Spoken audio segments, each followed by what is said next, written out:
All right, and we're live. So tonight is the fourth iteration of the fourth episode, can we call it, of the Coaches Collective. And, I'm the dude at the controls, Memphis Beach. We also have Tyler Tharp, Dan Brady, and Christopher Bean. Guys, great to see y'all again. Great. Likewise. Good to see you, sir. It's good to be seen. Yeah, it is. So, first thing on the agenda, let's review our great buddy of ours. So what we did was, we had a little contest, right? A little, I don't know, random drawing or something or other. Something like that. We decided to randomly select someone that, was receptive of coaching and coached this dude up. And so our guy is affectionately referred to as Badgrip McLowandleft. We didn't we didn't pick that name. That trips me up every time. He self-selected that name. That was that was a him thing. So what I got right here is this is the video that he uploaded to YouTube. It is specifically let's see. This is specifically it's not shared. It's what do you call it? Unlinked. Unpublished. There it is. And so let's see what we got going on here, and just call it like you see it, fellas.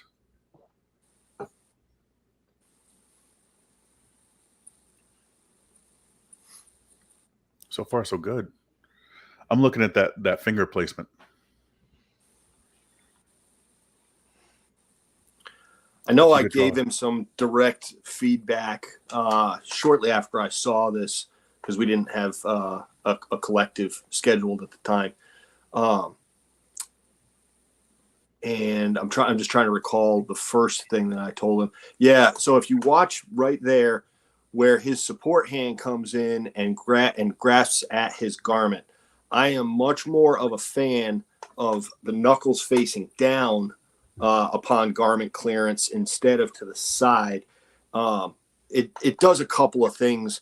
It proprioceptively while you're accessing that, when you hit that place on your body where you go to access it, if you hit it knuckles down and then draw upwards until your wrist naturally stops parallel as opposed to facing down, that's a natural motion, and it clears just enough of that garment above the line of the gun for you to access that with your support, with your strong hand, with your dominant hand, for you to clear the gun, and then you can marry your hands from there. That's good stuff. Yeah, I tend to agree. Can we watch that one more time? Just one of those, that clear and grab, Memphis. Yeah. So here's something for you guys to think about. Look at how the lack of any disturbance at the belt when the strong hand meets the gun. So there's no downward stab. There's no real upset there at all. So what that tells me is there's hand speed left on the table. Agreed. So, I mean, you have the stab, the downward stab, but is that hugely important? I think it matters. I think it helps some. But what it tells me, what it points out to me is that, for lack of a better word, somewhat conservative on the first administrative portion of the draw. So you're not driving your hands to it. And I didn't notice that the first time I watched the video. I also agree with Dan with what he's saying. So like when you have like a horizontal grip when you're from surrender, just curling those fingers gives you almost enough clearance for the gun. Nothing else has to happen. Nothing else. So that's something that I think I pointed out as well. Like that vertical grip, you're relying on now shoulders and elbow to make that movement versus just curling up the hand.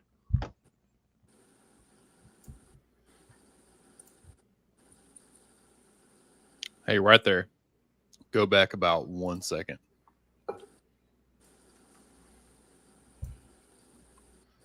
Hit play. Watch his strong hand. He draws the gun, lets go of it to re-wrap around his thumb, which is wrapping around the thumb is what obviously it has to happen, but the whole grip changes. It's almost like he's prioritizing getting the gun out of the holster over getting a solid, strong hand grip on the gun in the first place. You can absolutely get a solid 3 Amigos with an erect trigger finger on the gun with the heel of your palm where it needs to be and your thumb still erect. You don't need to have whatever that was, just kind of scooping it in place and then hopes to fix it along the way.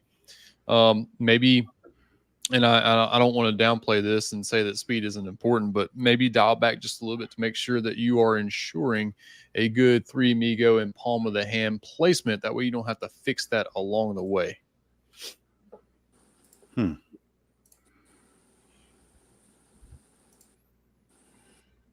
then I think when we get, there's something else that I see, but I'll wait till we get a side view.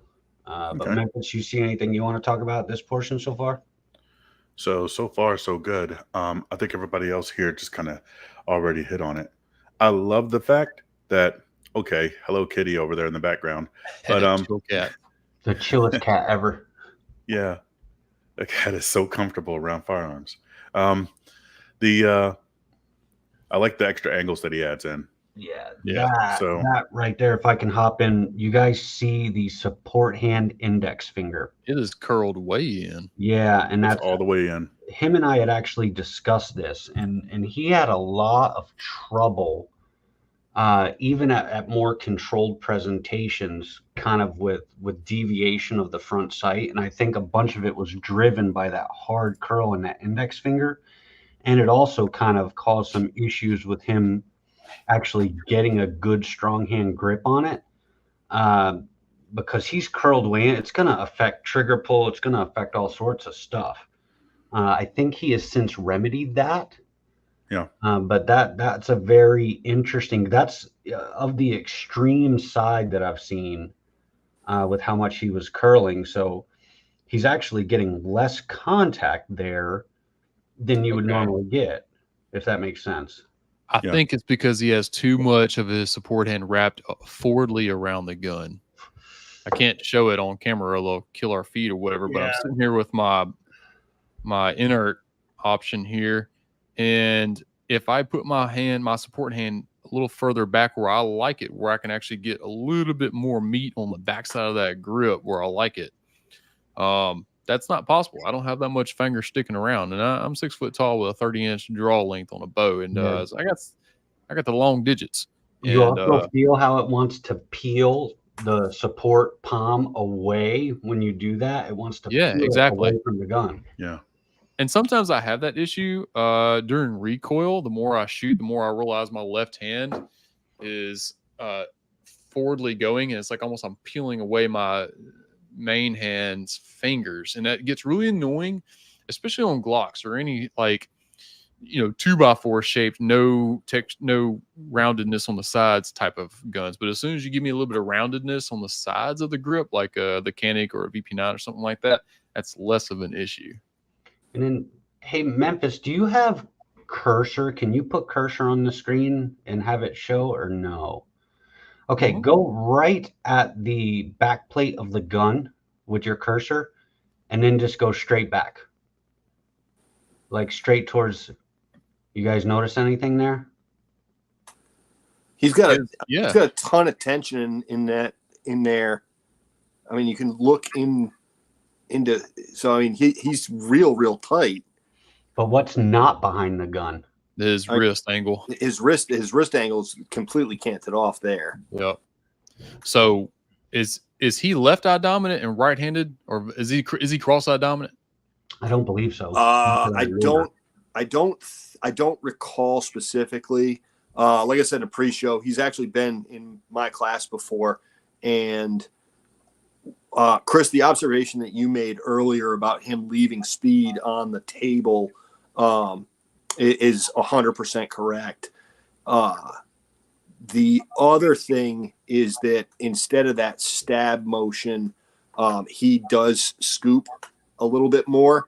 But like you said, he leaves speed on the table because that inward slap to curl those fingers in doesn't occur. Mm.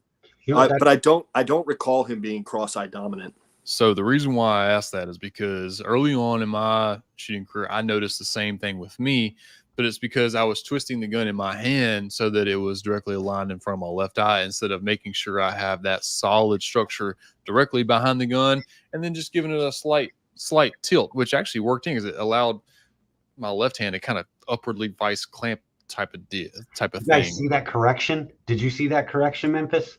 Yeah, I sure did. I saw it. Push that through again. But I think that's driven to the finger thing that we were talking about. So the gun's out, like the shot should have broken, but watch the correction. Yep. Mm-hmm. Yes. Yeah. So was he correcting later. So was he correcting a support or a strong hand? Do you guys frequently see this with people who do a fair amount of dry fire, where when they're demonstrating something live, they have that dry fire grip, right? Because they know that there's not going to be any recoil. So a lot of times they over grip with the strong hand and they under grip with the non-dominant hand. They don't feel what they need to feel. I'll tell the truth. If I run for a significant period of time in dry fire with no live, I will get lazy with my grip, and I know better. Yeah. So that angle right there, you can see his strong hand palm, the bottom of his palm is off to the side of the gun, and his support hand it's peeling is wrapped. It's not wrapped way around, but man, that strong hand really needs to be behind the gun more. Yeah, it's along the side. It's not behind the gun. Like if it's kind of doing like, let me see here. Yeah, like that. So he's got that. This is an e-cigarette. YouTube. Yeah. I'm gonna use, like, for instance, like this right here is a Rubik's cube, but this side is done. But what's happening is, see, great minds. So where your hand should be, there we go, behind the gun, right? Kind of like this, or really kind of like this, kind of, sort of, yeah.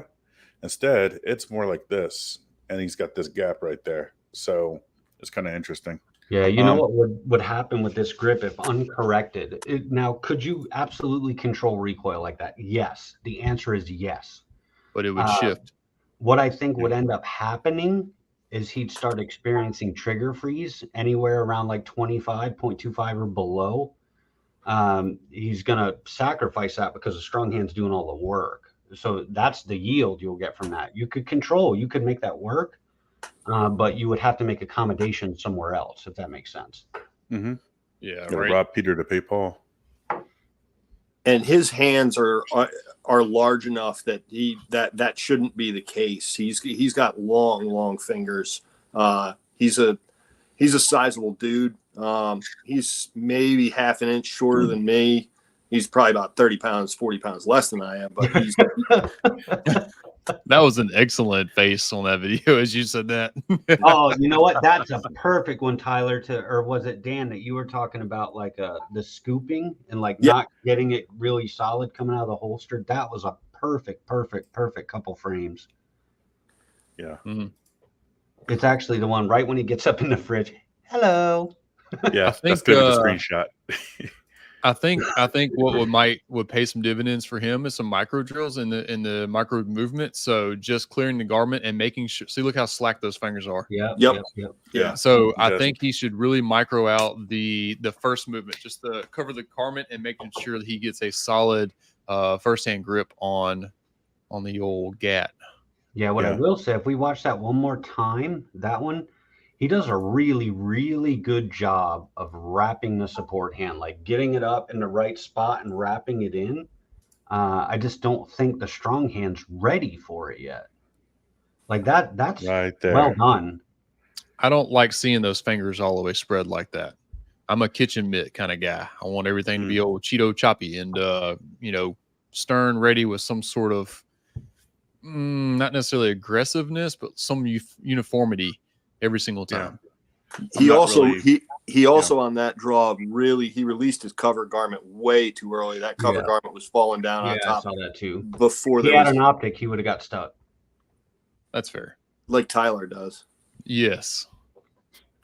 That only happens when I'm going for like sevens. Yeah, that happens when you're doing Ricky Bobby stuff, but it still happens. So Yeah. You guys notice that too? If we watch just the backup from the presentation, you're going to know he's not happy with his grip, right? You're going to know it. Just watch very closely. Okay, everything's cool. Going back, but the good part is he's in it. But watch for the milk right there. Yep. Like he just a little bit going, I'm not sure I like that. Not when he released it, but before when he still had a hold of it. Yeah, like some of this ain't right. Something didn't feel right there. He got a little bit more steam on the beginning of his draw there, though. That was nice. If you look right here, stop it right here, Memphis. Ah, damn it. Did you see what? We're at quarter speed and we still can't get the frame we want. All right, so he got a little bit more gas in there, right? And if you look right as it hits presentation, you'll see that his dominant side elbow actually drives significantly higher in this one than the previous one. Interesting. There's way less downward bend here. It's driven much. I mean, it's got to be 2 inches like higher. Like that. There's a lot more of that drive in with the dominant hand there, but that he gave the recorrection. Then as soon as you see him finish that presentation, his non-dominant hand does the milking again because he's not clamping it. See, what I would like to see on that particular presentation is how it looked coming out of the holster, because here's what's interesting with something like that, right? He may have had a good grip, but it did not feel right to him because he wasn't used to it. So on that particular presentation, though he might be like torqued a little bit, did he get the dominant hand on the gun right coming out? And that kind of weirded him out, which is possible. Again, back to the micro drills. I really think we ought to step this down into little small portions. I want to give him props on his path.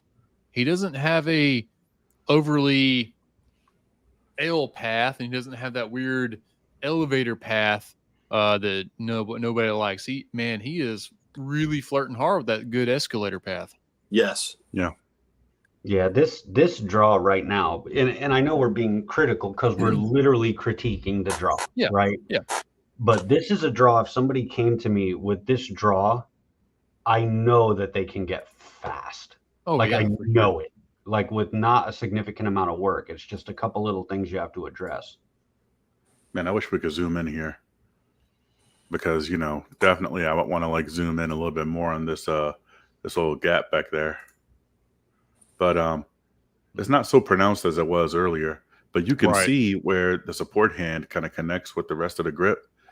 You can see how much over to the side he is and not so much far behind. Yeah, and that's the one thing that I've actually been working on lately too, is kind of trying to make sure I leave enough thumb out of there so I can get part of that. That one's more forward. That one's way more forward. But he's had a piece of that support behind the backstrap. Yes. Even if it's just a little.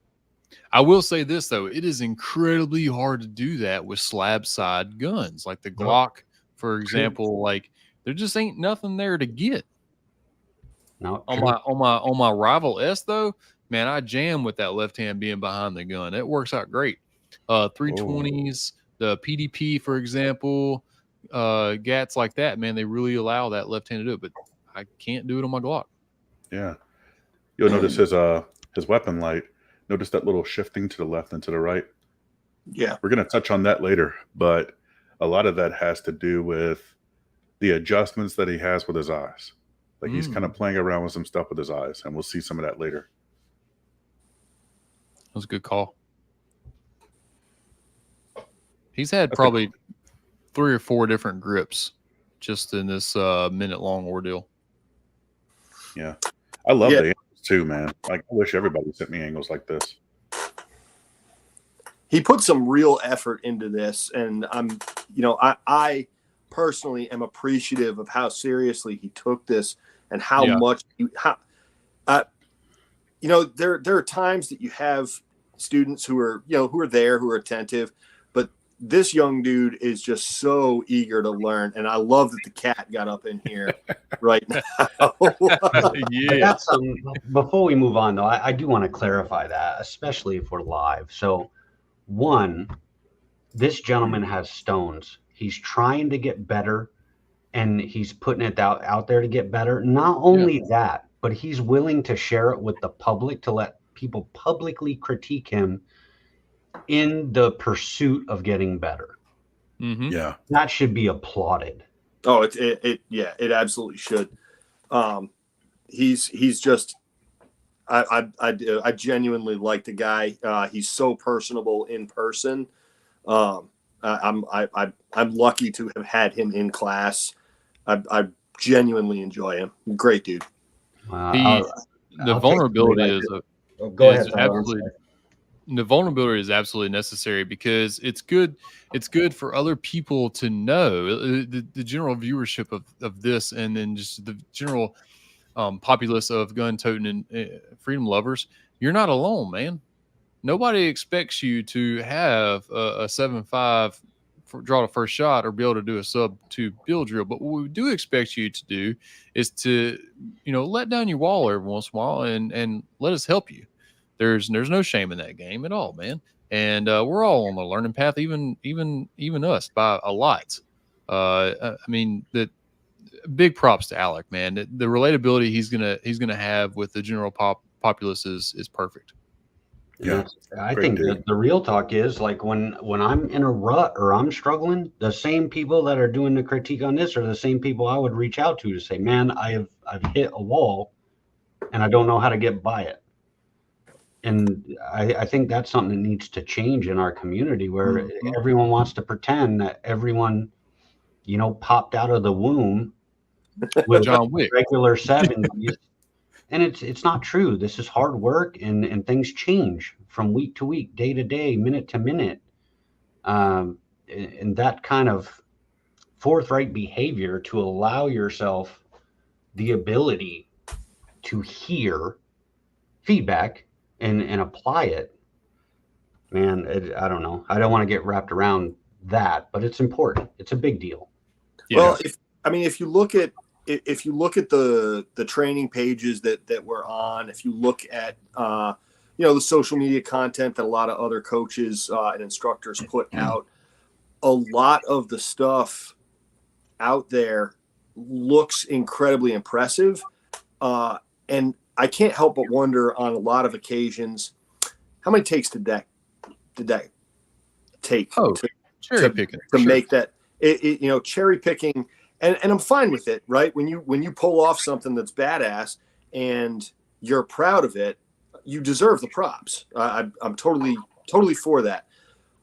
But like Chris just said, we didn't come out of the womb pulling sub-2 bills. It takes work to achieve the notable challenges, the notable standards that are out there in the industry, and I think we need to put up the same level of props of people who are like, look, this is my trash. Help me fix my trash. I think we need to have the same sort of bravo for that we do when somebody pulls off, that 1.6 bill or the 50-yard headshots or whatever it happens to be, or a push patch. And that's, I really do. I applaud him putting absolutely. This will be the next guy that gets the sub-2 bill drill because he's actually putting in the work. Yes. Yeah, he's grinding, man. Yeah. And this Straight is what up. it takes.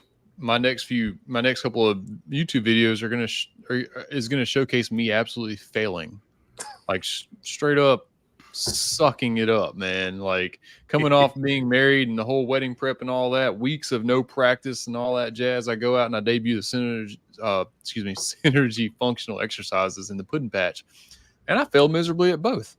Like I I choked terribly, and it is recorded, and it is going to get put out on the YouTube channel for the world to see. Because guess what?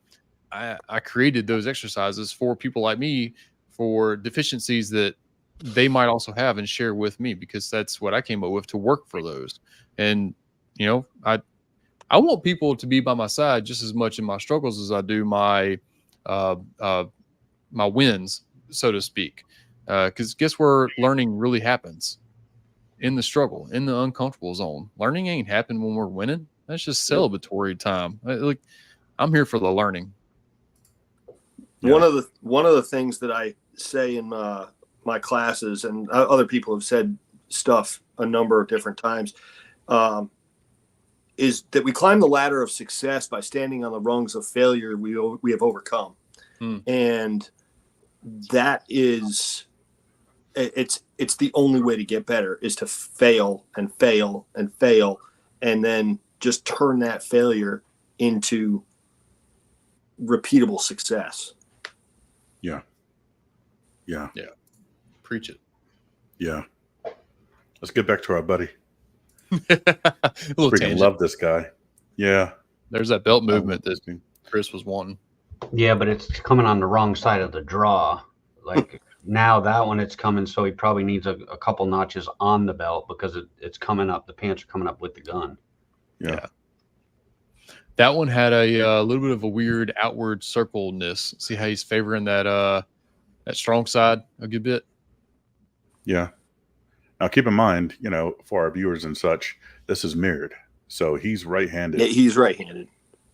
And also, he also like, changed his start position too. Yeah. He leaned a bit into that last one, dropped his head a bit. Yeah. Had a little snag, but he fixed it. Okay.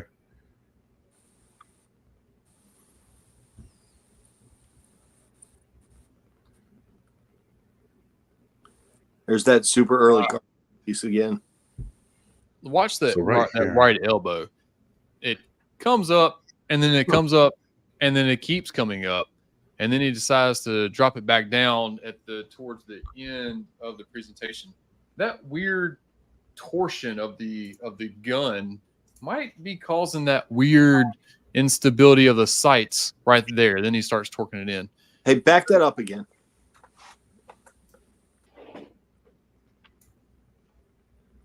I'm seeing what Memphis is talking about now too. We're I just really see what I think I saw. That shoulder is high, the elbow's high, and he's twisting it all about 3/4 of the way through presentation. And then the left hand has to catch up, and then the eyes have to catch up, and then it's like, oh wait, we got to make micro adjustments to make the sights align. He's looking down at his grip because that didn't feel right. So, but one thing I'm noticing from his eyes, going back a little bit, right? And, you know, so what I'm noticing is, and it made me kind of wonder, like in this moment right here, where he's kind of flirting with closing one eye and maybe keeping one open, it makes me wonder what kind of visual acuity he's getting from his sights.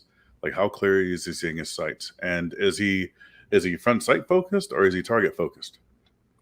So, I think he honestly, I think he shifts back and forth. I think he hasn't really stuck to one.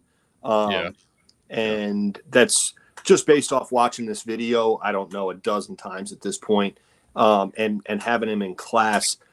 When he's aiming for speed, I truly think he is target focused. But I think when he gets kind of mentally caught in the step by step, I really think that he ends up visually focused a lot closer into his sights. So it's a hitch. Okay. Yeah. So, and I think that's why you see some of that micro adjustment that you mentioned earlier, Memphis. Some of that little bit of twistiness. I think that is at least a part of that is him going back and forth on what his visual acuity is telling him. Yeah, that's could we watch that one more time, just this presentation, Memphis, please? Yeah. Let's see. Because I just want to just bear with me here. Mm-hmm. All right. Whack. That's when the shot should have gone off.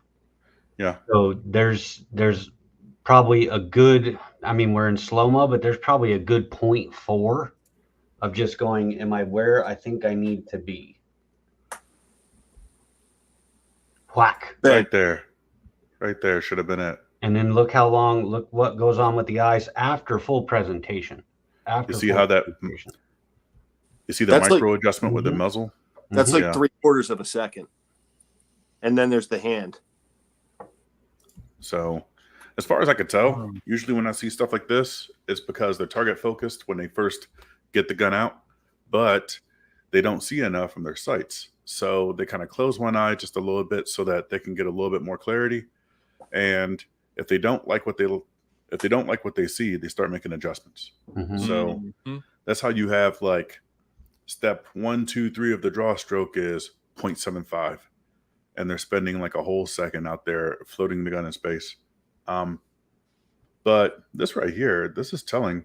And then once we're done looking at this video, we should do some stuff to keep, some stuff that we should maybe think about keeping. Try it if you want. Flirt with it, don't marry it. And then also some stuff that you absolutely should fix. Some stuff that, that you should so I usually categorize feedback as 3 things. There's stuff that you marry, which is great. Keep doing things, right? There's stuff that you flirt with. You don't have to marry it. Just flirt with it a little bit. And then there's stuff that you need to divorce. So we got one more presentation before the end of the video. And I'll give him some positives here, but his shoulders and his head are beauty. Like there's no issue there. Like, and that's one of the hardest things for people to correct. So, all the micro adjustments at the end, and I've been called out on this before, but this is how I learned. This is how a dude that taught professional people how to, go shoot other people professionally taught people how to do it, taught me. And that's a little bit of a modified L draw. You're not up and out, and you're not casting a rod and reel either, but you're kind of a little bit of a up and then out, not straight out, which Chris has the most beautiful. As soon as that gun is like just barely clear of the holster, he's like, wow, presentation. He's got that nailed down. I am of the opinion that I really do enjoy bringing the gun up a little bit into my peripheral vision so that I can micro adjust on the way out. So that once I'm completely there, I ain't got all these crazy adjustments to make. Now, is that doable in a 0.85 draw? Probably not. My vision ain't that fast. My processing ain't that fast, but that's what got me there. And I do enjoy showing people how to do that and the reasoning behind it, and let them kind of, what Miko said, flirt with it, if you will. Probably another topic for another call, but what would just be a great thing to kind of talk about is when we, as different shooters with obviously different techniques, when do we catch our sights? When do we, how do we? So with my draw, I try and come up and in eye line sooner than most because I don't really drop in from 12 o'clock like most. It's more of a straight and settle it coming out. I'm not saying one is any better than the other, but I'll normally from like this position, I'll catch at least shroud or something like right here. And then it just kind of laser beams in. And that's an interesting topic because how everyone's eyes work and how they have physiologically figured out how to make things efficient for them. That's cool stuff to talk about, I think. Yeah. I love that stuff. I'll talk until 2 a.m. on that. Yeah, I think you, Christopher. I think you use iron sights the same way I do. I pick a spot on my target, I bring my front sight to it, and I simply bring my rears up to meet it. And then once my rears catch my front, I'm pressing. So that's how I use, And the funny part is, I get that from shooting dots, because a dot, I do the same thing. I pick a spot on the target. I bring my dot to it, And as soon as my dot gets close enough to that target to where it has the desired result, I'm pressing. Yeah, there's two people I'll reference with irons. The first one is Jamie Green, which I know some of you guys know. And she talks about jack in the box with like iron sights, like your front sight's jack and putting jack in the box.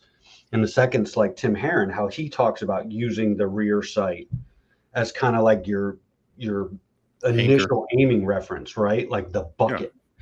Yeah. And that's kind of how I do it too. The front sight, even if it's proud, I'm not super duper worried about that because I know the presentation is going to put it where it needs to go. If I understand and can control where the rear sight is. And that notch kind of talks to me. Okay, it's gonna end up there. You can trust it. Once you know you can trust it, I don't really use the front sight. I want to be careful how I say that. I hope that doesn't confuse people. But I don't like drill down on the front sight. Oh, front sight, front sight, front sight. I'm like, is the thing in the bucket? Yeah. If I can get the thing in the bucket, send it. Yeah. So I look at it kind of similarly, Chris, and the way I kind of verbalize iron sights is puzzle pieces, right? When those puzzle pieces mate, and as soon as they get there on my focal point, because I tend to shoot, and I have for a long time, I tend to shoot iron sights target focused, and I was told forever, because I started this thing back in the late 90s and early 2000s where front sight got yelled a lot on ranges, and I had a very difficult time with the concept of that's not a target, that's a person who's trying to do something to me that is making me want to put a muzzle on them. But if I looked at it as when those puzzle pieces lined up, I pressed the trigger, it tended to work out fairly well. Yeah. So let's get some feedback for our buddy Alec. So how do you guys feel about that format where we got stuff to marry, stuff to flirt with, and stuff to divorce? Oh, I love it. Yeah. Love it. So I hate what it. do we Sourpuss. I think I'll go on a limb, and I think we should divorce the idea of fixing your main strong hand grip along the presentation. I think we needed to prioritize making sure that we have a good purchase on the GAT as soon as you're trying to break it out of the holster.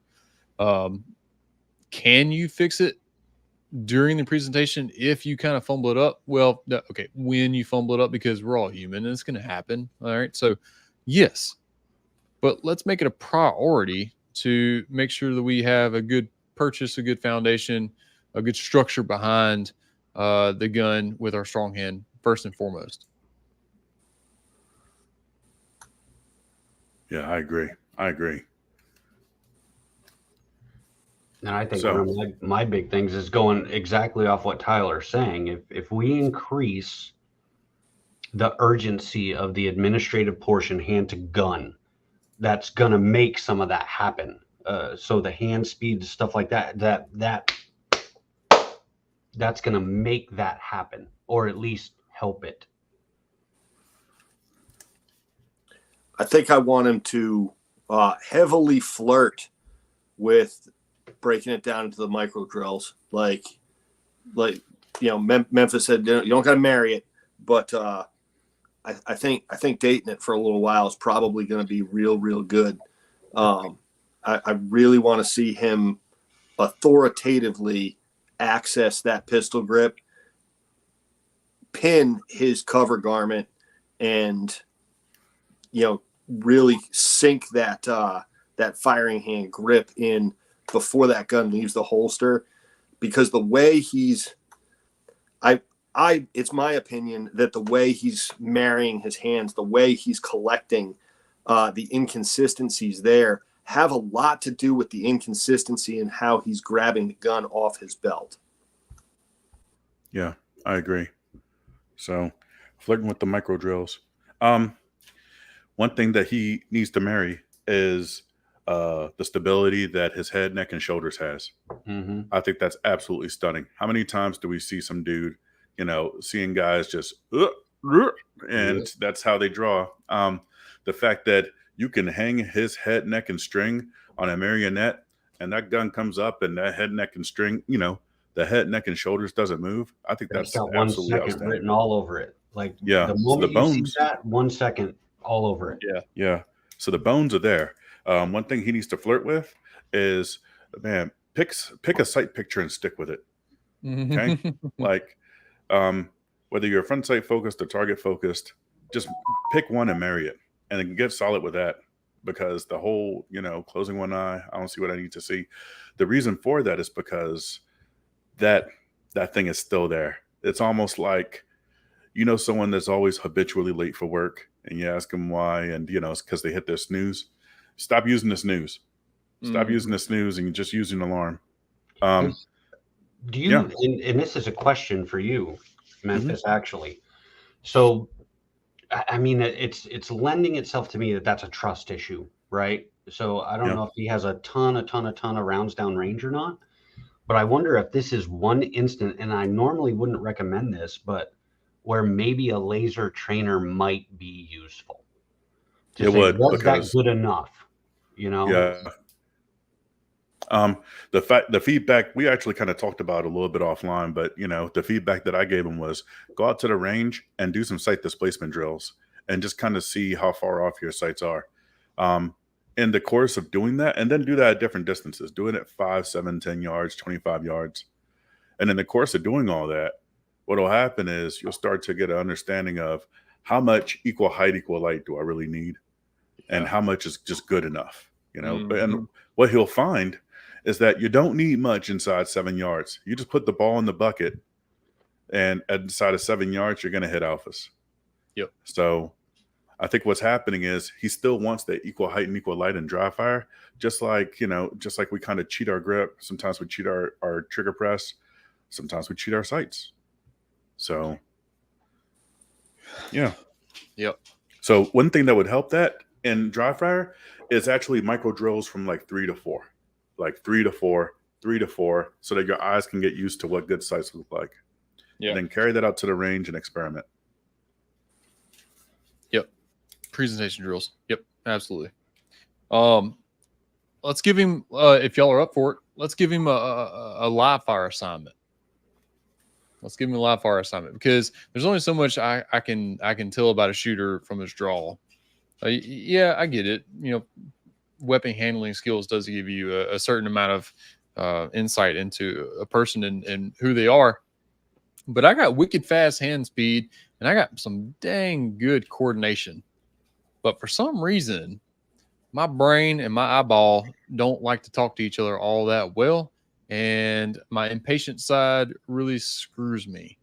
So I'd like to see who he is on paper in a couple different things, such as I'd love to see a 10-10-10, and I'd love to see a 25-yard build drill. So 10-10-10 and a 25-yard build drill. I would augment that and just say a build drill, a 25-yard build drill, because there's going to be significant correction going on. I'll tell stuff about visual. Yep. I would say a 3-yard build drill, because I want to see what happens with that grip.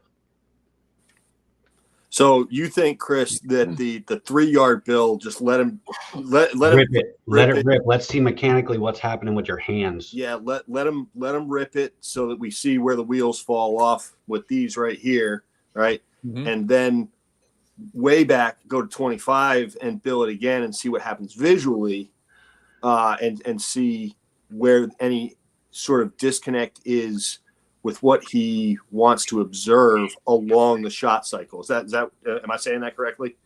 Yeah. Yep. Yeah, that makes sense. The only reason I chose the 10-10-10 is because it gives you that rush, right? But I can still see in time changes and micro improvements and what he's actually doing. Whereas at a 3-yard build drill, and no disrespect, this of course is just as my opinion, especially in-person coaching, it happens so fast, I might not catch everything that I need to see. But if I tell you, hey man, let's do a 10-10-10 as fast as you can give it to me. That's a good homework assignment.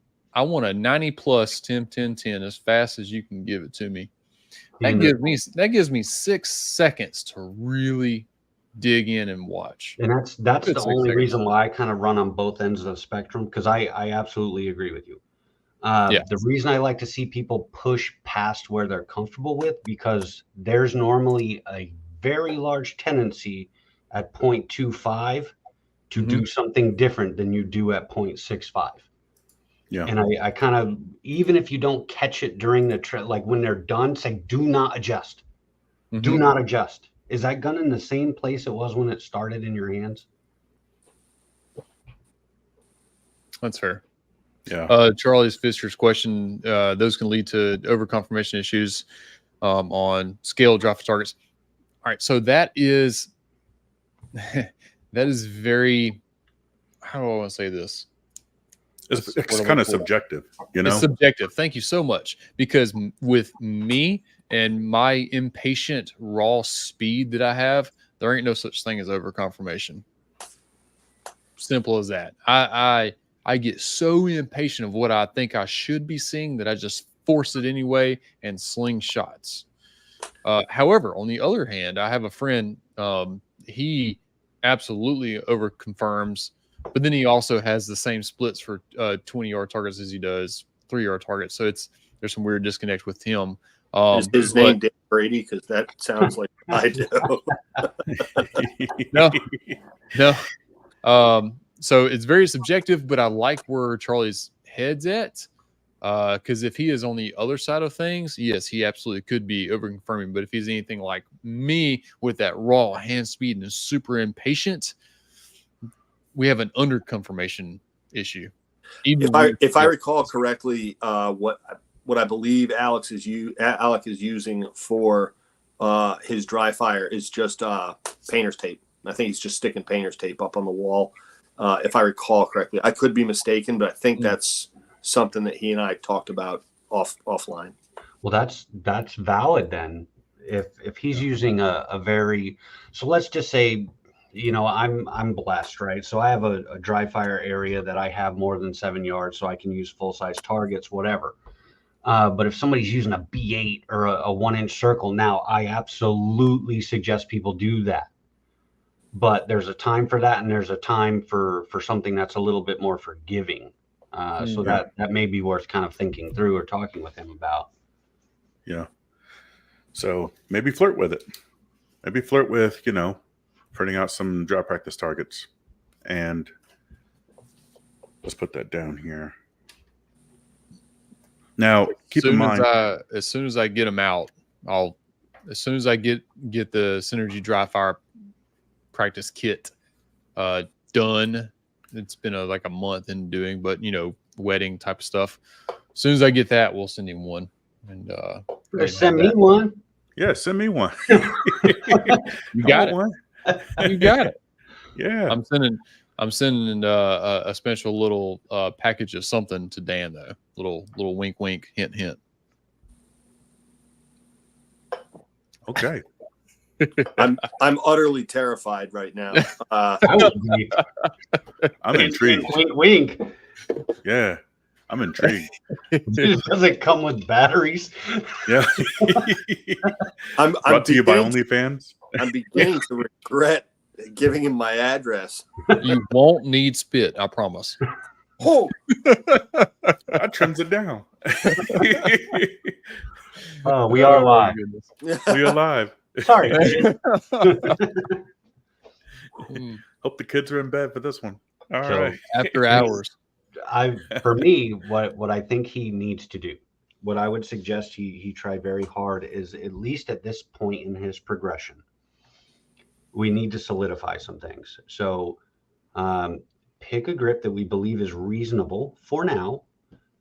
Pick a start position that is reasonable for now, and really work on making sure it's consistent for a little while, because it's really, really, really hard in that beginner to intermediate phase to understand and kind of progress through something when you can't figure out what's working and what's not. So, I mean, from my point of view, I would say, hey, whatever that grip is, and that doesn't mean it has to stay that way forever. But for a little bit of time, let's say I am going to do it this way and kind of drill this down till I absolutely know this gets me here. And that's how you progress. So once you, okay, I can consistently do this in 1-4, 1-5, whatever the number is, it's irrelevant. And then once you start pinging the ceiling, then you start adding or taking things away piece by piece. But if you're going, multiple directions at once, it's going to be really, really hard to get to that next stair step. So that would be my suggestion. Yeah. Man, that's good stuff. That's excellent. What happened to Tyler? Okay. I don't know. All righty. He's I'm sure he'll still be back. He's still there, right? Or his window's Is still he? there. Well, I don't see him. Like I have black screen, but his name's still there, which is. Yeah. I hear something. I thought I heard Turned it. off his camera for a second. Yeah. Turned off the lights. He's getting Dan's present ready. Sorry. Oh, come on. so- There he is. It's like 104 degrees out here where I'm at, and look, I'm really trying to drink like no less than half my body weight in ounces a day. So nature called, and sorry about that. Couldn't hold it more. I'm a diabetic, Supposed to man. do it I on know all camera. about it. Supposed to do it on camera. That was the agreement. Oh, well, Okay. dang No, it. That's terrible. No, we gotta save that for the OnlyFans. All right. So Coaches Collective OnlyFans. Sign up that's today. right. Yeah. $9.99. Nah. $9.99. Oh man. All right. So just to recap for Alec, stuff to marry, head, neck, and shoulder stability is outstanding. Work ethic is way through the roof. Optimism, humility is freaking phenomenal. Stuff to flirt with, micro drills. Specifically from strong hand to the holster, micro drilling that, from the holster to the support hand, micro drilling that, and from support hand to pick whatever sight picture you want to do and stick with it. Also, another thing to flirt with, dry fire targets. So stuff to divorce is, what was it? The orientation of the knuckles on the strong hand when they contact the grip. Getting that more consistent. The support hand, when the support hand marries up and actually when the support hand is alongside the grip of the gun instead of behind the grip of the gun, divorce that. And then also the homework, doing 10-10-10 drills, 3-yard bill drill, and 25-yard bill drill. And that's going to be able to be very, very telling. For those that don't know what a 10-10-10 is, also called the hackathorn test, you have 10 seconds to shoot a B8 with 10 shots at 10 yards. 10 seconds, 10 yards, 10 shots. And you look at the score. You look at the score on the B8. Anything above a 90 is good. Anything above a 95 is excellent. So that's what we're looking at. Well, I would just be hesitant to say that any score is Okay. going to be good because it tells you something. Yeah. Excellent. Fantastic. So here's my thing with the homework. God.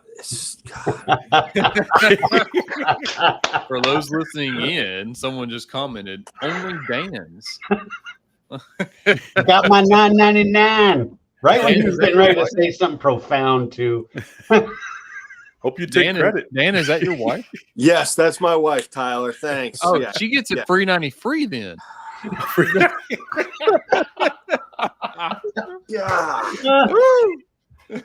Oh. It's bad enough I got to deal with you assholes, and now you got to chime in with that. For those that stuck through us through the Man. entire show, it was worth it. I really like Miss Jamie right now. I'm just saying. To be quite honest, she is probably the funniest human being I've ever met in my entire life. So there's that. All right. So with the homework, what I would like to see him do is very similar to what he's done with the dry fire, with the videoing from a bunch of different angles. And I'd kind of like us to do this again with his live fire if he is amenable to doing that. I'd love to. Yeah, that'd be amazing. Yeah. Because I think we could follow this show with that show, and I think a lot of people could get a lot of stuff out of it. Yeah, he's not alone by like a lot. Yeah, for real. Whole area. And I think that's part of the reason why we all got together and agreed to do stuff like this, you know? Yeah, Because it's like my purpose in life. It really, really is. yeah. And I think that this format, I think after we do that with Alec, I think we should probably grab another shooter and do it again. Yeah. I think this will be awesome. Oh, with Dan. So, yeah. Yep. So, let's see. Before we close out of here, let's go ahead and add that to the notes. And what I'll do is I'll tape this up where it looks nice and great. I'll send it to him, and that way he can, you know, he doesn't have to watch like 55 minutes of footage in order for him to get to this. 50. So, yeah. So let's go around the horn and talk about some of our recent projects and some of our future projects. Tyler, you want to start us off? Yeah. So I got some things going down the pipeline for this year. Not much going on for next year. So viewers out there, I'd love to get y'all scheduled for next year. So I launched a very personalized, customized 6-week program for folks. It's called Synergy Remote. For the price of what you would just pay for just the entrance fee of 2-day class, you actually get 6 weeks of personalized training. It's a hybrid class deal, so that's pretty cool. I'll be instructing at the ASP National Conference. Chris will be there. All the cool peoples will be there up in Kansas in September. I'm starting to lock in some law enforcement only classes. So if you're in with the training department of your department, holler at me. We got a red dot only specific class, 1-dayer, 2-dayer, however you want to do it. Let's see. I'm gonna start up a podcast soon. Bourbon and Bullets, or Bullets and Bourbon. I ain't quite sure how to phrase it yet. We're working on it. Probably Bullets and Bourbon. Yeah. Probably Bullets and Bourbon. And so yeah, got some classes coming up. Hit the website, all that good stuff. Right on. I guess I'll go first. I'll go next, and then what we'll do is we'll do Dan and we'll do Chris. So let's see. Some of the most recent things I've kind of started is I started up a website, memphisbeach.com. Swing by and you can get some training from me remotely. I do virtual private lessons. I do phone consultations. And then also coming up on September 5th, which is 2 weeks from today, I have my Dry Fire Basics webinar. It'll be a 90-minute webinar. The details are on memphisbeach.com. You can look there for details.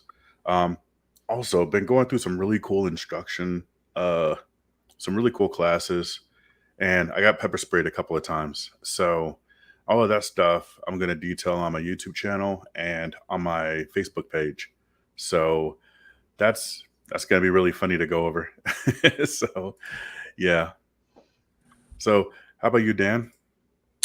So it's been an interesting couple of months for me. I've been pretty all out on my full-time job, and starting to get into a little bit more travel upcoming in September and October. I'll be teaching with Apache in Pennsylvania, Maine, and Culpeper, Virginia. We have, I think that's 3 consecutive weekends. Last weekend in September, first weekend in October, and then I believe it's the following weekend in October. So it's like back to back to back. And then I'm trying to get up with Tim Herron up in Pennsylvania for an instructor class at his. And then in November, I'm trying to get down to Chris's buddy, Brian Hill, down there in Georgia. Chris, I might come and crash on your couch. Anyway, that, and then just the other day, I got invited back to teach at Girl and a Gun for 2024 out in Colorado, which I'm super excited about. It was a blast this year. I can't wait for next year. I've already had like 8 of my students from last year hit me up on social media and tell me that it doesn't matter what I'm teaching, they're taking my class. So I'm pretty excited about that. Yeah. And I will echo their sentiment. All right. So, Chris. Well, first for Dan, I know I'm in a hovel, but I think I could manage a bed for you, bud. You wouldn't have to sleep on the couch. I'll sleep on your pool table. So really for me, it's the same stuff I've been doing. My main focus right now is with the active self-protection instructor certification program, getting ready to start a new cohort in about 2 weeks or so. Got some other things on the burner there we're trying to figure out and kind of create some more offerings. I too do virtual coaching and can be found anywhere. Unlike Memphis, who just did his website, my website's been dormant for like 2.5 years now, and I just cannot find the time to get it up. But that should happen sometime in the near future. At the end of September, we'll also be at Active Self-Protection National Conference, teaching some mental management stuff there, a couple fun little live fire classes, so that should be a good time. So really just all the projects that we're doing, man, nothing crazy coming down the pipe right now. Right on, right on. So, man, good stuff. Alrighty. Well, I think that's just about it. We're right up at an hour. One thing I do want to say to everybody that's watching and everyone that's listening, I do want to thank you so much for spending your time with us.